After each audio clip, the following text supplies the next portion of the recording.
पाकिस्तानियों को ये जीत बहुत बहुत मुबारक हो, बहुत ज़्यादा डिजर्व करते थे, बहुत बेसब्री से इसका इंतज़ार कर रहे थे। आज तीसरा T20 इंटरनेशनल और पाकिस्तान ने साउथ अफ्रीका के साथ वही किया। Wait a second, seems like कि जहां सेकंड T20 खत्म हुआ था वहीं से शुरू हो गया थर्ड T20, क्योंकि साउथ अफ्रीका जिस जाल में फंसा हुआ था सेकंड T20 इंटरनेशनल में, उसी जाल में फंसा हुआ थर्ड में भी नजर आया। पाकिस्तान ने टॉस जीता और भरपूर फायदा उठाया कि साउथ अफ्रीका को दोबारा से बैटिंग की दावत दे दी, और पाकिस्तानी बॉलिंग लाइनअप दोबारा से रिदम में आती हुई नजर आ रही है, फॉर्म में आती हुई नजर आ रही है। बट बहुत सारे लोग ये बातें कर रहे थे कि शाहीन शाह अफरीदी को जो पिछले मैच में रेस्ट दिया था तो अब शायद उनकी छुट्टी हो गई है, क्योंकि सलमान मिर्जा ने बहुत अच्छी बॉलिंग का मुजाहिरा किया था। But wait a second, Shaheen Shah Afridi को कैसे भूल सकते हैं आप यार? वो तो हमारे प्राइम पेसर हैं और उन्होंने आके आज दोबारा से प्रूव कर दिया। और वो आज भी लीडिंग विकेट टेकर रहे, उन्होंने 3 विकेट्स ली और बड़े प्लेयर्स का शिकार किया। स्टार्टिंग अर्ली ऑन जो पहला ओवर था शाहीन शाह अफरीदी का, बहुत ही खूबसूरत ओवर था। उसमें जो वेरिएशंस का इस्तेमाल करते हैं शाहीन शाह अफरीदी, आज उनका नजर आ रहा था कि भाई वो फॉर्म में भी हैं, रिदम में भी हैं, और उनका बॉल इन स्विंग भी हो रहा था, आउट स्विंग भी हो रहा था, और लाइन और लेंथ का भी उन्होंने भरपूर ख्याल रखा था। तो डिकॉक का विकेट निकालना वहां पे बहुत ही क्रूशल था, दोबारा से कहूंगा, क्योंकि डिकॉक एक ऐसे प्लेयर हैं जो मैच का नक्शा अकेले पलट सकते हैं। तो वो बात शाहीन शाह अफरीदी की एक निराली है।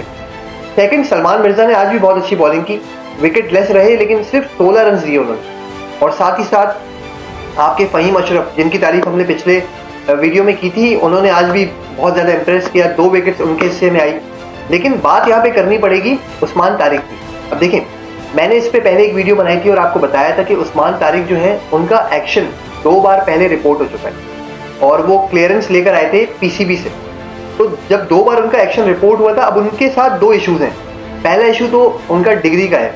आपको पता है कि आईसीसी के मुताबिक 15 डिग्रीज तक एक्सटेंड कर सकता है कोई भी बॉलर, ठीक है, इतनी ही छूट होती है। इससे ज्यादा अगर जाएगा तो फिर वहां पे रिपोर्ट हो सकता है। इसके बावजूद 2 बार रिपोर्ट किया गया उनको, और फिर पीसीबी में जाके उन्होंने जब टेस्ट वगैरह करवाया तो वहां से वो क्लियर हो गए।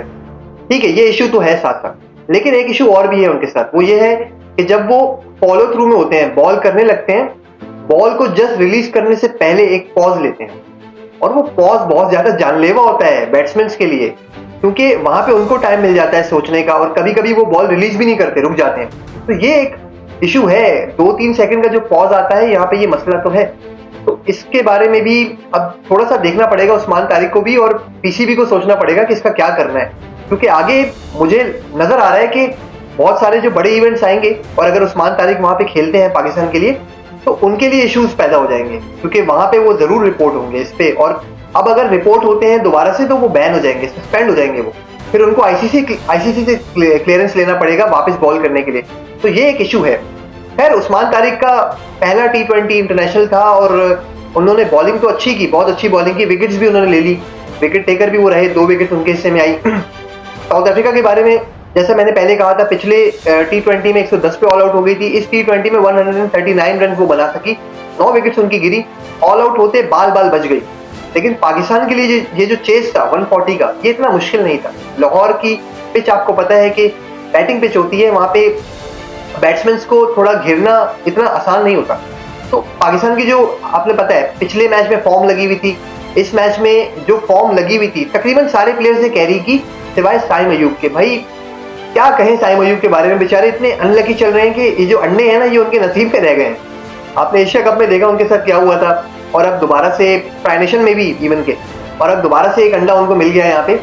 तो भाई क्या करें, बस दुआओं की जरूरत है, बकरे बकरे कटवाने हैं। प्लेयर वो बहुत अच्छे हैं, नो डाउट, हमने पहले भी बहुत तारीफ की है, अग्रेशन शो करते हैं, और वो अग्रेशन पाकिस्तानी टीम को रिक्वायर्ड है। तो दूसरा साहिबजादा फरहान, जिस तरह से वो खेलते हैं उस तरह उन्होंने कोशिश की, ऑल्दो उनका बल्ला आज ज्यादा नहीं चला, लेकिन एक ही प्लेयर है टीम में जिसका बल्ला आज चला और सारे हेटर्स और क्रिटिक्स का मुंह बंद करवा दिया होगा उसने। उनका नाम है बाबर आजम, किंग बाबर आजम।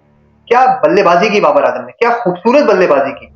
जो चीजें उनसे चाहिए थी ना, देखें, उनसे 3-4 गिले शिकवे हैं सब लोगों को। एक उनका स्ट्राइक रेट उनका तकरीबन 150 के करीब था, 147 समथिंग था। दूसरा कि वो क्रूशियल मोमेंट्स पे परफॉर्म नहीं करते। भाई आज से बड़ा क्रूशियल मोमेंट, आज से बड़ा इंपॉर्टेंट मैच कब हो सकता था? फाइनल मैच था, जीतना बहुत जरूरी था पाकिस्तान के लिए।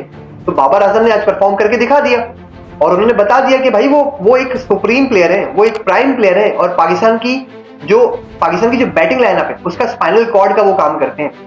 आपने पिछले मैच में देखा था साइम अयूब से बैटिंग करवाने वाले जो थे वो बाबर आजम ही थे। बार बार सपोर्ट करते रहे उनको जाके बताते रहे कि साइम ऐसे खेलो और उनको उनका हाथ बटाते रहे। तो ये बाबर आजम ही थे जो उनको चला रहे थे। और आज साहिबजादा फरहान के साथ भी वो कुछ इस तरह ही कर रहे थे। लेकिन चले साहिबजादा फरहान जो है वो आपको पता है वो तो अपने शॉट्स खेलते हैं और वो आउट हो गए। लेकिन सलमान अली आगा जब आए तो उनके साथ भी उन्होंने बड़ी होशियारी के साथ, बड़ी समझदारी के साथ जिस तरह बल्लेबाजी को आगे बढ़ाना था वैसे ही बढ़ाया। तो बाबर आजम को आप कैसे आउट कर सकते हैं? अगर उनके बल्ले से रन्स ना आए और वो क्रीज पे खड़े हुए भी हो ना, तो भी सामने जो सामने वाला बैट्समैन होता है उसको बहुत ज्यादा कॉन्फिडेंस मिलता है इससे। आपने देखा सलमान अली आगा का बल्ला काफी दिनों से नहीं चल रहा और आज उन्होंने भी अच्छी, उनकी तरफ से भी एक छोटी कैमियो आया, लिटिल कैमियो था बट अच्छा आया। पाकिस्तान को रिक्वायर्ड था। 2 विकेट्स पाकिस्तान की गिर गई थी, 3rd विकेट पे एक अच्छा पार्टनरशिप लगा बाबर आजम और सलमान अली आगा के दरमियान और वही पाकिस्तान के लिए मैच विनिंग पार्टनरशिप साबित हुआ। ऑल्दो कुछ इश्यूज तो हैं पाकिस्तान बैटिंग लाइनअप में। अब जैसे देखें आप 120 पे पाकिस्तान के 2 आउट थे और अब देखें आप 6 विकेट्स गिरा के पाकिस्तान मैच जीता है, वो भी आखिरी ओवर पे जाके। तो ये इश्यूज तो हैं, इनको तो बेशक इनके बारे में बात भी होनी चाहिए और इनको देखते भी हैं। लेकिन एक उस्मान खान, इनके बारे में मैं पहले बता चुका हूँ। भाई देखिए आप क्या रोल है इनका, मुझे समझ नहीं आ रहा। आप इनको विकेट कीपर बैट्समैन लेकर आए थे, लेकिन अगर आप विकेट कीपरिंग ही नहीं करवा रहे उनसे, उनको आपने विकेट कीपरिंग से साइड लाइन कर दिया और फिर आपने दोबारा से साहिबजादा फरहान जो है उनको ये वाली खिदमत प्रोवाइड कर दी। भाई साहिबजादा फरहान जो है बहुत ही ज्यादा, आई एम रियली सॉरी, लेकिन बहुत पुअर कीपर है वो। उनसे कीपरिंग नहीं हो पाती है, उनके रिफ्लेक्सेस उस तरह से नहीं चलते जिस तरह विकेट कीपर के होने चाहिए। वो आज भी दोबारा से नजर भी आया, एक स्टंप भी उनसे मिस हुआ। तो ये है, अब ये देखना पड़ेगा पाकिस्तान को वर्ल्ड कप से पहले एक अच्छा विकेट कीपर तैयार करना होगा या तो मोहम्मद रिजवान को वापस लाना पड़ेगा, क्योंकि ये एक कमजोर वीकनेस है पाकिस्तानी बैटिंग लाइनअप में। दूसरा एक जो वीकनेस मुझे नजर आ रही है वो हसन नवाज की शक्ल में नजर आ रही है। उनको अब बहुत सारे चांसेस मिल गए, उनका रोल भी समझ नहीं आ रहा, क्योंकि बहुत सारे लोग बोलते हैं वो फिनिशर है। अभी तक उन्होंने कोई इतना खासा कोई मैच फिनिश नहीं किया। ऑल्दो जब इस तरह का भी मैच होता है, जब सिर्फ रन बॉल चाहिए होता है, तब भी आके वो अपना विकेट थ्रो करके जाते हैं। तो हसन नवाज की जगह अगर बेहतर हो हम अब्दुल समद को ट्राई कर लें या फिर हम उनको इरफान खान नियाजी को लेकर आए टीम में, तो वो ज्यादा बेहतर होगा मुझे लगता है। क्योंकि हसन नवाज को बहुत सारे चांसेस मिल चुके हैं और बहुत ज्यादा हमने उनको देख लिया, लेकिन वो अब जितना हम उनको समझ रहे थे, जिस कैलिबर का प्लेयर समझ रहे थे, वो अभी तक फिलहाल अपनी फॉर्म जो है उस तरह से दिखा नहीं पाए। तो ये एक कमजोर कड़ी है पाकिस्तान की बैटिंग लाइनअप में। तो इस तरह की कुछ छोटी मोटी चीजें हैं जिसमें हम अलग से एक वीडियो बनाएंगे और आपके सामने रखेंगे। लेकिन अच्छी बात यह है कि पाकिस्तान आज का मैच जीता और 4 विकेट से पाकिस्तान ने ये मैच अपने नाम किया। बहुत ही जबरदस्त है पाकिस्तान के लिए कि पाकिस्तान सीरीज जीतने में कामयाब हुआ। होम सीरीज हमेशा ऐसा ही होना चाहिए कि होम सीरीज पाकिस्तान को कन्विंसिंगली जीतना चाहिए और पाकिस्तान चले एक मैच बुरा हारा पहला, लेकिन फिर कन्विंसिंगली पाकिस्तान ने कमबैक भी किया और सीरीज जीतने में कामयाब भी रहा। दोस्तों ये थी मेरी आज की वीडियो। उम्मीद करता हूँ वीडियो आपको पसंद आई होगी, तो काइंडली वीडियो को लाइक कीजिएगा, हमारे चैनल को प्लीज सब्सक्राइब करें। इस तरह की इंटरेस्टिंग और इन्फॉर्मेटिव वीडियो के साथ दोबारा मिलेंगे। अपना बहुत ख्याल रखिएगा। अल्लाह हाफिज।